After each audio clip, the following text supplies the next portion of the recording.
I started choking Helen. What were you choking her with?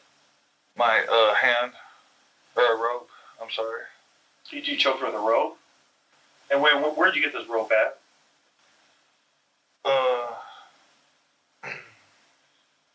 I just found it. It was just laying there, you know. That's Andy Royer, confessing in 2003 to the murder of Helen Saylor, a 94-year-old woman who lived in the same apartment building as him in Elkhart, Indiana.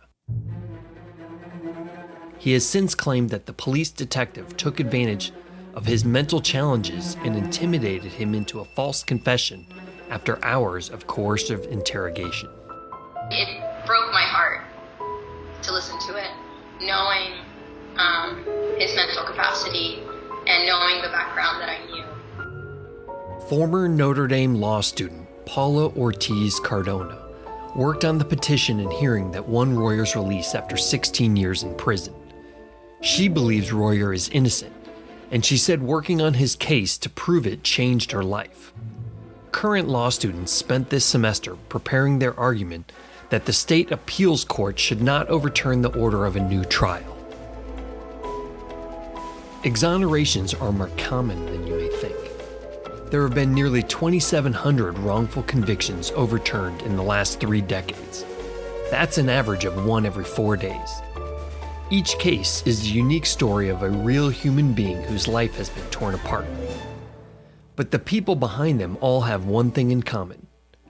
They're being helped by a group of Notre Dame law students who are discovering what it means to be a different kind of lawyer in a surprisingly flawed criminal justice system.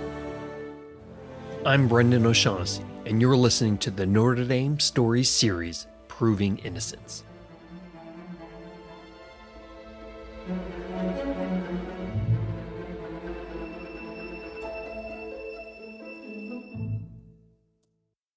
Andy Royer, now 45 years old, grew up in Goshen, Indiana with his mother and grandmother.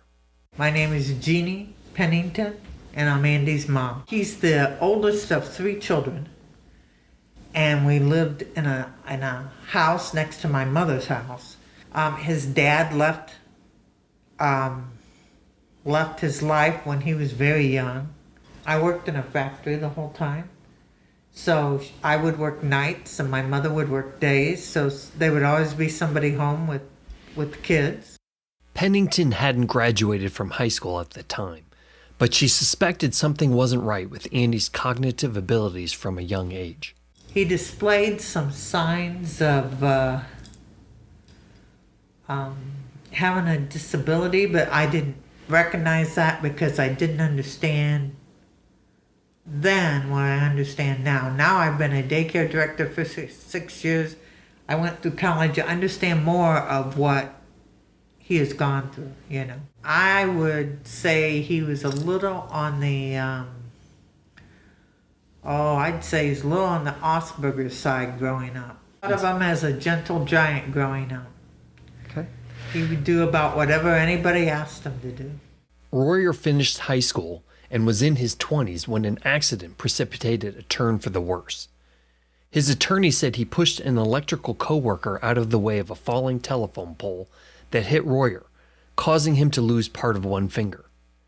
Afterwards, the trauma appears to have further weakened his mental capacity, almost like a rewiring of the brain. He was living in the Waterfall high-rise public housing complex near downtown Elkhart in 2002. The morning after Thanksgiving, police officers found a 94-year-old Helen Saylor dead in her apartment. There was no sign of forced entry, but Saylor lay on the kitchen floor with marks on her neck that suggested she had been strangled with a rope or cord. The police collected fingerprints and talked to neighbors, but the case grew cold over several months. Ortiz Cardona, the law student who worked on Royer's case, said the legal team considers solving the crime a part of their job. This is really difficult because you get so caught up in the innocence and in fighting for someone's life that you forget that there was a victim in this case. And that's horrible, right? You know, you have to part of this and part of one of the biggest learning experiences throughout this process is to remember that, there is a victim. Someone did die, and we have to keep that in mind and honor it. And part of our work is also trying to figure out who did it. So our work in finding who actually did it may or may not have value legally. But we think it's important to do that part too, not just for our case, but also, because the truth is important and the truth can be very healing. 9 months after the murder, a new homicide unit picked up the case, and 2 detectives went back to the high-rise to find more information. When someone recalled seeing resident Lana Kanan acting suspiciously, the police had her fingerprints compared to those found in Saylor's apartment. Since the state lab was backed up, the department gave the job to one of its own detectives, who had some experience with fingerprint analysis.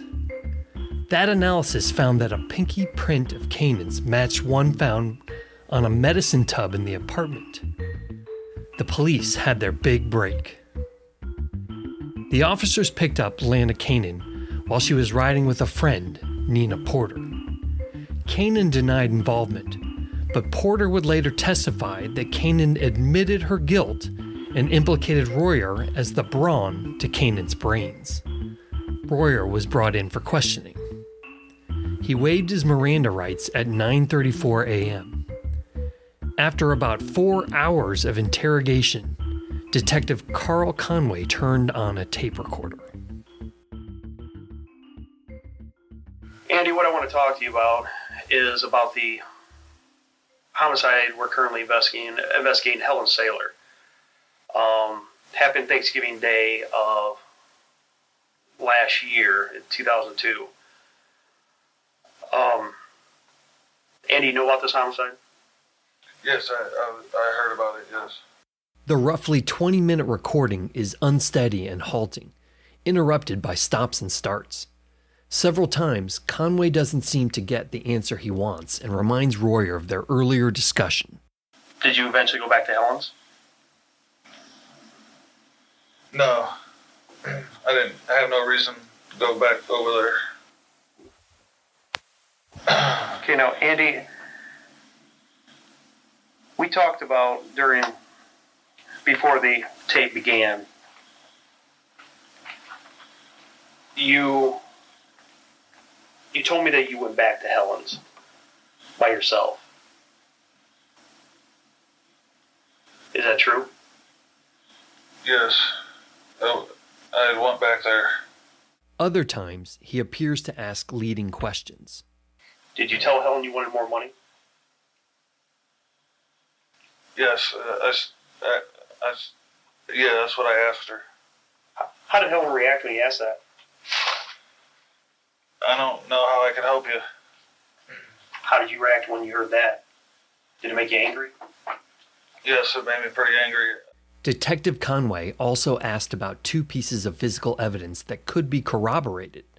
He asked about stolen items that Royer claimed he sold at a nearby pawn shop, and he asked about some hand towels that Royer claimed he threw down the building laundry chute. You also indicated when we were talking earlier that you cleaned up the apartment, per se. Cleaned up Helen's apartment. Did you do that? Yeah, I just made sure everything was normal. Now, when you say made sure everything was normal, what exactly do you mean by that? That it was clean and no evidence was in front of me. And so, and how exactly did you do this? What did you do to clean up the apartment to get rid of the evidence, so you say? What exactly did you do? I put things back in spots. I made sure everything wasn't out of the ordinary, I guess. Did you wipe anything down?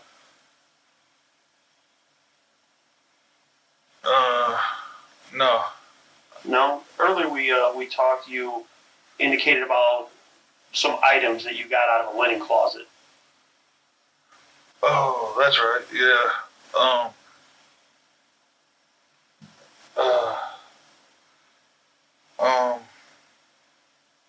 that's right. Yeah, I cleaned up around the sink and stuff.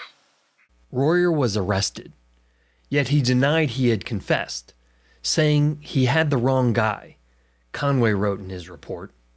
When Conway reminded Royer he had admitted to choking Sailor, Royer responded, "Yeah, well, can I just go home now?" My mother called me and told me. I was at work and I came home and she called me up and told me that Andy was in jail for murder. And then I hung up the phone and there was a message on the answering machine from Andy. So it was quite a shock. So I knew something was really not correct in the whole thing. I knew he didn't do it. Gotcha. I called up a friend of mine who worked in the legal system at the time, and she kind of helped me realize that this was a big deal. And she didn't know if Andy would be able to get out of it or not right from the beginning. So she helped me with my feelings the whole time that he was in trial. Well, he had told me that he had been in interrogation for 3 days and didn't have his medicine and a few of the other things. So I went to his public defender and asked him about that, and he kind of blew it off like, "Oh, that doesn't matter." As a matter of fact, he told me Andy was guilty. So I tried to get a new public defender and they wouldn't let me have one. The case against Royer and Kanan came down to 3 pieces of evidence: the fingerprint, Nina Porter's testimony, and Royer's confession. Porter testified that Royer would do anything Kanan told him to do, once even standing in the rain on command. No other physical evidence panned out. The pawn shop had no records of Andy selling jewelry, and the garbage chute had been sealed shut for years, so the hand towels were never found. The prosecutor argued that jurors, quote, don't have to have every piece of the puzzle to find the co-defendants guilty at their 2005 trial. Both were convicted and sentenced to 55 years in prison. Basically, Andy's confession, her testimony were the strongest pieces of evidence, obviously. And then after that, there was nothing, and it broke my heart to listen to it, knowing his mental capacity and knowing the background that I knew. And then realizing that he was pretty much convicted on that confession and a bunch of circumstantial evidence was crazy to me. And it made me really doubt the career I was getting into. Andy Royer and his mother said prison was hard on him, despite his massive size. It was like a horror film at first, and after you get into a certain dorm, it goes a lot smoother, but it wasn't home. It was far from being home, and I just don't want to ever go back. It scared me, and I felt helpless because I didn't have any way of helping him. There, even as an adult child, you try to still help your child through things that they're going through. My daughter calls me up when her children get a fever. I mean, but there was no way to help him at all, and it was a real struggle for me to deal with that. The case began to unravel a few years later when Lana Kanan's legal team challenged the fingerprint, the only physical evidence in the case. When an independent expert and the state lab proved the print on the medicine tub wasn't Kanan's, she was released from prison in 2012. Royer was not. Chicago attorney Elliot Slosser, who co-teaches the Notre Dame Exoneration Justice Clinic with faculty member Jimmy Garule, learned about Royer's case a few years later. I got involved with Andy Royer's case in large part due to all the work we did for Keith Cooper. I believe in 2016, the Indianapolis Star started a series, a wrongful conviction series, where they covered different cases in Indiana where people had been wrongfully convicted. And Andy Royer's case was one of the articles that they published. And I remember reading Andy's article and saying, oh my goodness, this person seems completely innocent. What can I do to help? Around that same period of time, Andy's current attorney reached out to our project about getting assistance from us. Then when Elliot showed up, by that time I'd given up hope. So it took a little while, and him talking to me to get me to realize that he was going to get him out. Royer's confession was the biggest obstacle. Juries find them convincing because they can't imagine someone would confess to a crime he didn't commit. Police officers knew Royer's mental limitations made him especially vulnerable, yet his public defender never called an expert for why people falsely confess. In an earlier appeal, a judge found that to be a reasonable choice, noting that Elkhart juries don't appreciate outside experts. That claim sparked Slosser's interest. He discovered that the judge had been the prosecutor in a well-publicized case in the early 1990s that involved a coerced false confession. A man admitted to killing his daughter by hitting her in the back of the head with a pipe, but when the body was found, she had been stabbed to death. The interrogating officer in that case oversaw the Royer investigation. Besides casting doubt on the confession, Royer's team of law students at Notre Dame re-interviewed the trial witnesses as a part of their investigation. Investigating is really interesting. It's most of the time you show up to someone's house and you tell them who you are and you ask to talk to them, and they might say yes, they might say no, and if it's no, you leave, and if it's yes, you're invited. I remember one of the students on the Royer case had a class that ended in the afternoon in the middle of winter and drove to Indianapolis by herself to meet Patty and I. Patty's the investigator for us down in Indianapolis, so that we can interview the main third-party witness in Andy's case. We didn't know if she was going to be home. We didn't know if she would open the door.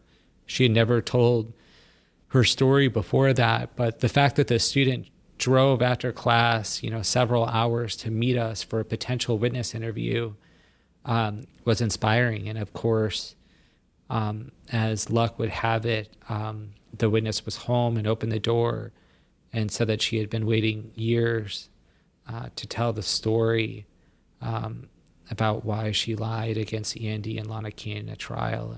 And it was an incredible moment that we recorded and eventually helped lead to Andy's freedom. What follows is a portion of Nina Porter's testimony to Elliot Slosser. I'm going to ask you some questions about this report to see, some of the stuff in here that's true and some of it that's false, and sort of see where you got that information. I can save you the time. Okay. The whole thing, I didn't know anything about it.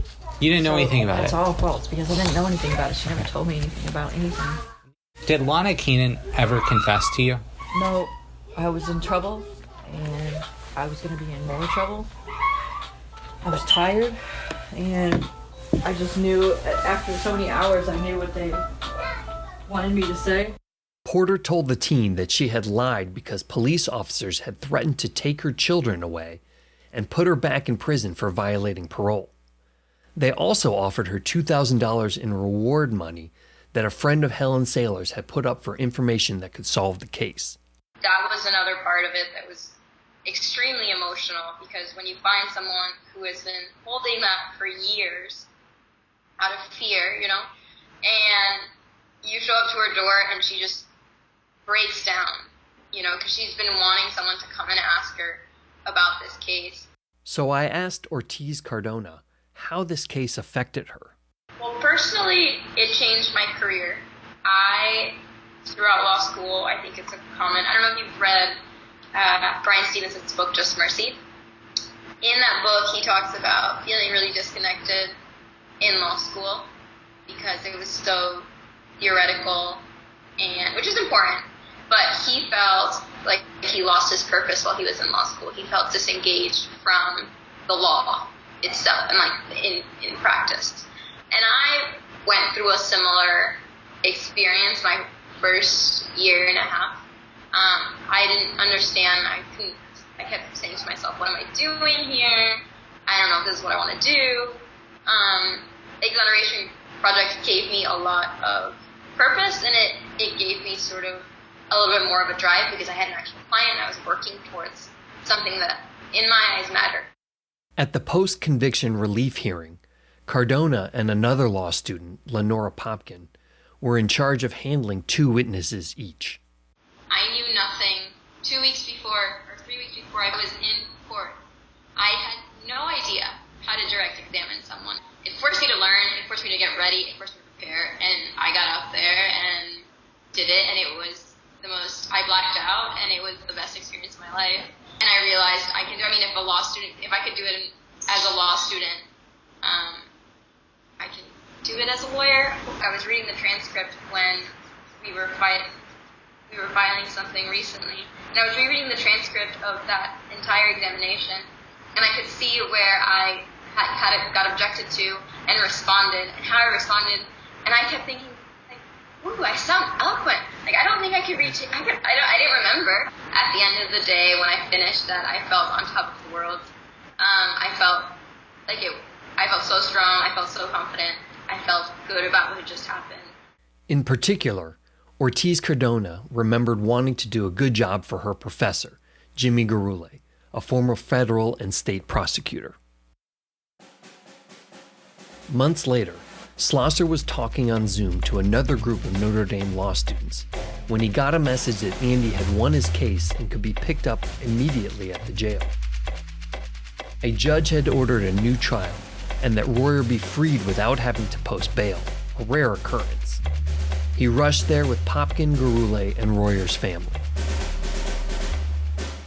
I was ecstatic. I thought that we would get a ruling, that we'd be litigating a bond hearing or, preparing for an appeal or preparing for a retrial. I had no idea that everything would happen at once. Some cases are really close to your heart. And I think that with Andy,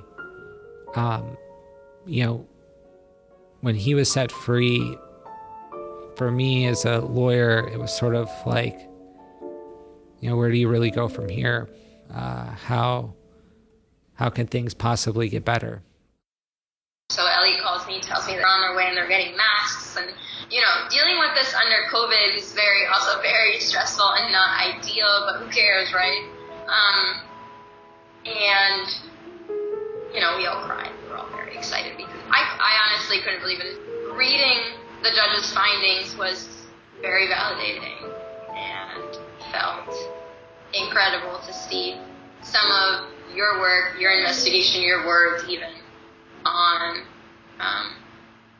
his opinion stamped, and he basically validated everything we said. It just shows the strength of this case. It just shows Andy's innocence.